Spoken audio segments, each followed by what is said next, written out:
BJP যখন তাদের প্রার্থী তালিকা চূড়ান্ত করতে পারেনি, ঠিক সেই অবস্থায় শিলচর আসনে কংগ্রেস দল নির্বাচনী কার্যালয় উদ্বোধন করে রীতিমতো চমক দেখালো।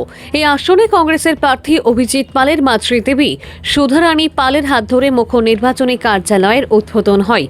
বিবেকানন্দ রোডে প্রভাত ভবনে এই নির্বাচনী কার্যালয়ের উদ্বোধনী অনুষ্ঠানে দেখা গেল ভিন্ন চিত্র। দলীয় মনোমালিন্য ভুলে কংগ্রেস নেতৃবৃন্দ উদ্বোধনী অনুষ্ঠানে উপস্থিত ছিলেন। বিশেষ করে সভাপতি সজল আচার্য, শিলচর শহর মণ্ডলের সভাপতি অতনু ভট্টাচার্য, মহিলা কংগ্রেসের সভাপতি বন্দিতা ত্রিবেদী সহ একঝাঁক কংগ্রেস নেতা এই উদ্বোধনী অনুষ্ঠানে উপস্থিত ছিলেন। প্রত্যেকেই বক্তব্যে দল বিজেপির বিভিন্ন ধরনের অনৈতিক কাজের বিরুদ্ধে সোচ্চার হন। অভিজিৎ পাল জানান, শিলচর শহরের বর্তমান বিধায়কের ব্যর্থতাই হবে নির্বাচনের মূল ইস্যু। দল বিজেপি কংগ্রেস দলকে লাগাতার দোষারোপ করলেও শিলচর আসনে 90 সাল থেকে বেশ কয়েকজন বিজেপি নেতা নির্বাচিত হয়েছেন। ফলে বিধায়ক কংগ্রেস দলের দিকে এক আঙুল তুললে বাকি 4টি আঙুল তার দলের দিকেই থাকবে। মানে ইতিমধ্যে ঘোষণা হয়েছে এবং শিলচর বিধানসভা চক্রের যে কেন্দ্রীয় নির্বাচনী কার্যালয় সেটা আজকে উন্মোদন হয়েছে। আজকে বারুণীর পূর্ণ লগ্নে আমার মার আশীর্বাদ নিয়ে আজকে এই মুখ্য নির্বাচনী কার্যালয় ইতিমধ্যে উন্মোদন হয়েছে। এখানে জেলা কংগ্রেস সভাপতি ছিলেন এবং জেলা কংগ্রেসের বরিষ্ঠ কর্মকর্তারা ছিলেন, বিভিন্ন শাখা সংগঠনের কর্মকর্তারা ছিলেন এবং যারা শিলচরের বিভিন্ন ওয়ার্ড কংগ্রেস, মণ্ডল কংগ্রেস থেকে শুরু করে আমার কংগ্রেসের অনেক কর্মকর্তারা আজকে এখানে উপস্থিত ছিলেন। সবাই আশীর্বাদ নিয়ে আজকে এই মুখ্য নির্বাচনী কার্যালয় আজকে থেকে আমাদের মানে নির্বাচনের যে যুদ্ধ আজকে এখান থেকে শুরু হয়েছে। আমার মা সুধারানী পাল, আমার মার আশীর্বাদ নিয়ে মার হাত দিয়ে আমি এখানে কেন্দ্রীয় নির্বাচনী কার্যালয় আজকে অনুমোদন হয়েছে। দেখুন, এবারের যুদ্ধের ফল আমরা 100% যে পরিবর্তনের লড়াই, সেই পরিবর্তন এবার শিলচরে অবশ্যম্ভাবী। এই পরিবর্তন এবার হবে এবং গতকালকে আমরা দেখেছি বিধায়ক ওনার 5 বছরের রিপোর্ট কার্ড উনি তুলে ধরেছেন এবং ওনার বক্তব্য আমরা আপনাদের মাধ্যমে শুনেছি যে 77 বছরে কংগ্রেস কিছু করেনি। আমার মনে হয় যে বিধায়ক হয়তো উনি টিকিট নিয়ে চিন্তিত বা উনি যে শিলচরের যে বর্তমানে গত 2-3 দিনে বৃষ্টির ফলে যে অবস্থা হয়েছে, শিলচরের নাগরিকরা যেভাবে বীতশ্রদ্ধ হয়েছেন, নাগরিকরা যেভাবে বিধায়ককে খুঁজছেন, আমার মনে হয় উনি একটু মতিভ্রম হয়েছে।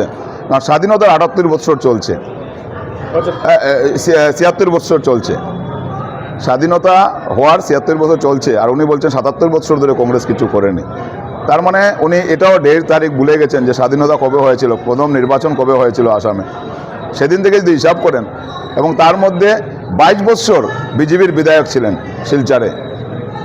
তো যদি আপনি হিসাব করে দেখেন তাহলে 76 বছর থেকে 22 বছর বাদ দিতে হবে।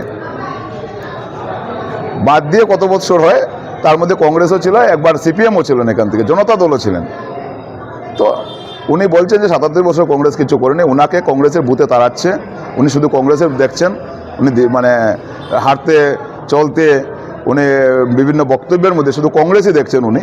কারণ উনি মানুষ যেভাবে পরিবর্তন চাইছেন সেটার ভয়ে, এবং টিকিট নিয়ে হয়তো উনি একটু মানে নয়, নিশ্চিন্ত নয় হয়তো, সেটা নিয়ে উনি মানে এই 77 বছর বলে কংগ্রেসকে বদনাম দিচ্ছেন। ওনারা এক নাগারে 11 বছর ছিলেন। উনি বলছেন ওনার 5 বছর কার্যকালে উনি তথ্য তুলে ধরেছেন, কিন্তু বিজেপি বিধায়ক এখানে 11 বছর এক নাগারে ছিলেন। তার আগে যদি আপনারা দেখেন 1996-এও এজিপি বিজেপি সরকার ছিল, তখন বিমলাংশু এখান থেকে ছিলেন, বিধায়ক ছিলেন। তার আগে যদি আপনারা দেখেন 91 থেকে 95, তখন সমন্বয় সেন এখানে বিধায়ক ছিলেন। তারপরে যদি আপনারা দেখেন 2001 থেকে 2006, তখনও কিন্তু এখানে বিমলাংশু ছিলেন, বিধায়ক ছিলেন। আবার 2014-র বাই ইলেকশনে কিন্তু এখানে দিলীপ পাল বিধায়ক হয়েছিলেন। 2016-তে যখন আসামে এবং কেন্দ্রে ওনাদের ডাবল ইঞ্জিনের সরকার ছিল, তখন দিলীপ পাল এখানে বিধায়ক ছিলেন এবং দীপায়ন চক্রবর্তী 2021-এ বিধায়ক হয়েছেন। তারপরে ওনারা বলেন যে 5 বছরের কার্যকাল। ওনার 5 বছরের রিপোর্ট কার্ড শিলচর শহরে নাগরিকরা তৈরি করে রেখেছেন। সেই রিপোর্ট কার্ড ইতিমধ্যে নাগরিকরা আমাকে পাঠাচ্ছেন যে বর্তমান বিধায়কের পারফরমেন্স রিপোর্ট। তার মধ্যে যদি আপনার পারফরমেন্স রিপোর্ট দেখেন তাহলে ওনার প্রথম লেখা হয়েছে বৃষ্টির যে জমাজলের নিষ্কাশন আজকে পর্যন্ত শিলচর শহরে হয়নি। আজকে বৃহত্তর বিলপাড় থেকে শুরু করে আপনার এই শরৎপল্লী লিঙ্ক রোড, এটাকে একটা রিজার্ভার বানানো হয়েছে এই সোনাই রোডের রাস্তা দিয়ে। এই রাস্তা হওয়াতে আজকে জমা জলে এটা রিজার্ভার হয়েছে। আজকে এই অবৈজ্ঞানিক পদ্ধতিতে শিলচরে রাস্তাঘাট করার জন্য, ড্রেন করার জন্য আজকে প্রত্যেকটা জায়গাতে দেখা যায় আজকে সামান্য বৃষ্টির ফলে, এখন পর্যন্ত বর্ষা আসেনি, গ্রীষ্মকাল আসেনি, এই বৃষ্টিটা আমরা সবসময় আশা করি মাঘ ফাল্গুনে একটু বৃষ্টি হবে। এই বৃষ্টিতে আজকে শিলচর শহরের প্রায় 50% জায়গাতে দেখা যায় ঘরের ভিতরে মানুষের নালা নর্দমার আবর্জনার জল। কংগ্রেসের সঙ্গে থাকবো আমরণ, কোনো অবস্থায় কংগ্রেস ত্যাগ করবো না, এটা আজকেও আবার এই সভায় প্রতিজ্ঞাবদ্ধ। কাজে কংগ্রেস যাকেই প্রার্থী করবে আমি সর্বাবস্থায় ওর সাথে থাকবো, লড়াই করব। এবং আমি যেটা বুঝতে পারছি, এইবার যদি কংগ্রেস সরকার আসামে না আসে তা আমাদের অবস্থা ভয়াবহ হবে। কিছুক্ষণ আগে বন্ধুগণ সজল বণিক মহাশয় বলেছেন যে ওনারা মিথ্যা প্রতিশ্রুতি দেন, মিথ্যা কথা বলেন। এইটা তো আমরা নির্বাচনী প্রচারে বিভিন্ন জায়গায় স্ট্রিট কর্নার করবো, আমরা সবাইকে বুঝাবো। আমি শুধু আজকের যে কর্মী সম্মেলন, আমরা জানি একটা নির্বাচনী কার্যালয় যখন উদ্বোধন হয় প্রত্যেকটা কর্মীবৃন্দকে নিয়ে সেই কার্যালয় আজকে উদ্বোধন হয়েছে। সবচেয়ে একটা জিনিস ভালো লাগছে আমার অভিজিৎ পালের, উনি যে মাতৃদেবীকে আজকে নিয়ে এসে কার্যালয়টা উন্মোচন করেছেন, তার জন্য আমি ওনাকে বিশেষ ধন্যবাদ জানাই।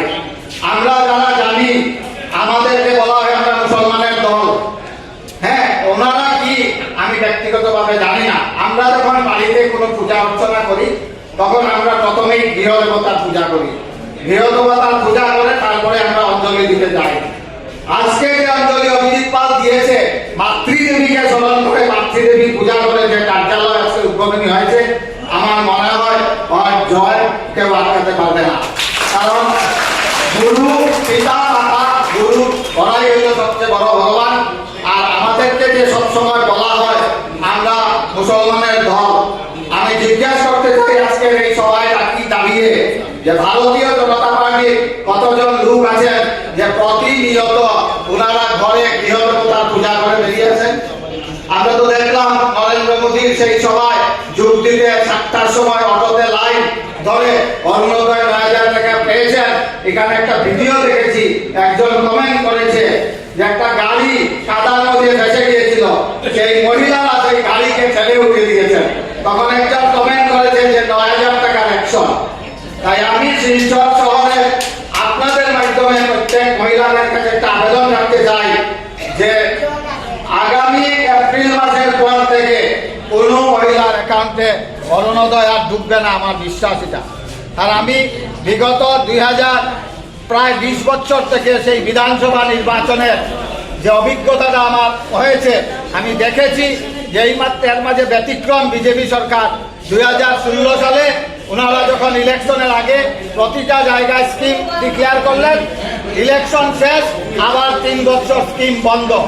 ঠিক আবার যখন 21-এ আমাদের নির্বাচন আসলো, আবার তার 1 মাস আগের থেকে আমাদেরকে স্কিম দেওয়া হয়। তাই এবারের যে স্কিম, আমার শ্রদ্ধেয় দাদা বুবুদা বলেছিলেন প্রত্যেকটা নাগরিকের উপরে যে ঋণ আছে সেই ঋণ কভার করে আসাম সরকার সেটা করতে পারবে না। আমাদের শিলচরে আমাদের ভগবান আমাদের সহায়, ভগবান গত 2-3 দিন ধরে আমাদেরকে রাস্তা দেখাচ্ছেন, যেভাবে শিলচরের সমস্যাগুলা সামনে চলে আসছে। আমরা প্রত্যেকটা পাড়ায় পাড়ায় গিয়ে এই সমস্যাটা তুলে এইবার নির্বাচনী এজেন্ডা এটাই তৈরি করবো।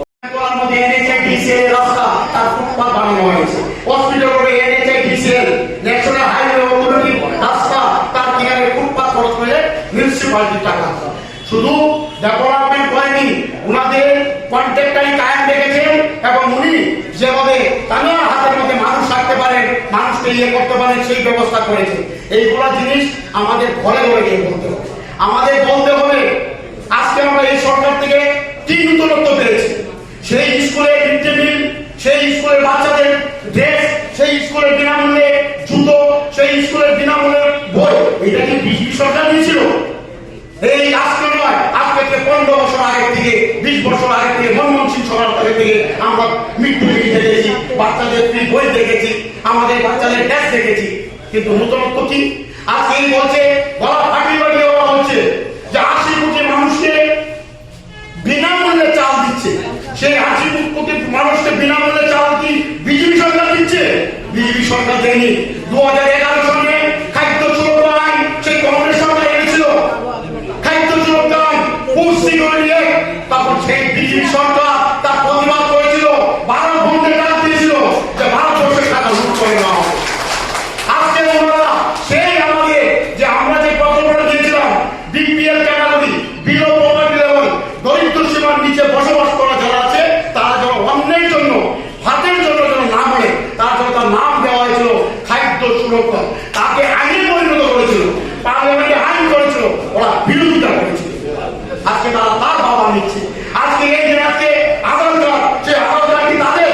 এই আধার কার্ড তাদের নয়। সেই আধার কার্ড আমাদের প্রকল্প, আমাদের মনমোহন সিং সরকারের প্রকল্প। আধার কার্ড নিয়ে আমরা বাবা নিচ্ছি। যেটা আছে এটা কি তাদের প্রকল্প? সেটা তাদের প্রকল্প নয়, সেটা আমাদের প্রকল্প, কংগ্রেস সরকারের প্রকল্প। ওনারা ঘুরে দিয়ে খাচ্ছেন। আজকে আমরা যখন কমিশনের আজকে 15 বছর আগে ছিলাম তখন আমরা রন্ধন জ্যোতিকে ফ্রি আমরা পেয়েছি ঘরে ঘরে। রন্ধন জ্যোতিকে সেই দেশের নাম পরিবর্তন করে উজালা দেশ নাম দিয়েছি। এটা কি নতুন প্রকল্প? এটা কি তাদের প্রকল্প? আমাদের প্রকল্প। কে সরকার করে আসামের উন্নতি হবে, বরাকের উন্নতি হবে, শিলচরের উন্নতি হবে, সেইগুলো আপনারা বিবেচনা করতে হবে। আমাদের যে আগামী 5 বছর unemployment scheme, development scheme, school college, স্বাস্থ্য ভাতা, মেডিকেল কলেজ, এইসব কোন সরকার করবে সেই দিকে আমাদের নজর রাখতে হবে। এবারে নির্বাচন হচ্ছে, মুখ্য নির্বাচন। এই নির্বাচনে আমরা যাতে ভুল করতে না পারি, কারণ গত বছর আমরা আমাদের যারা সমষ্টির বিভিন্ন বিধায়করা দাঁড়িয়েছিলেন অনেক হারিয়ে গেছেন, কিন্তু এখন আমরা বুঝতে পারছি শিলচর শহরে আমরা গত নির্বাচনে আমাদের বিধায়ক জিতাতে পারিনি। সেই কষ্ট গত 5 বছর থেকে আমরা দেখে আসছি। কারণ দেখেছেন শিলচর শহরে কিরকম সমস্যা,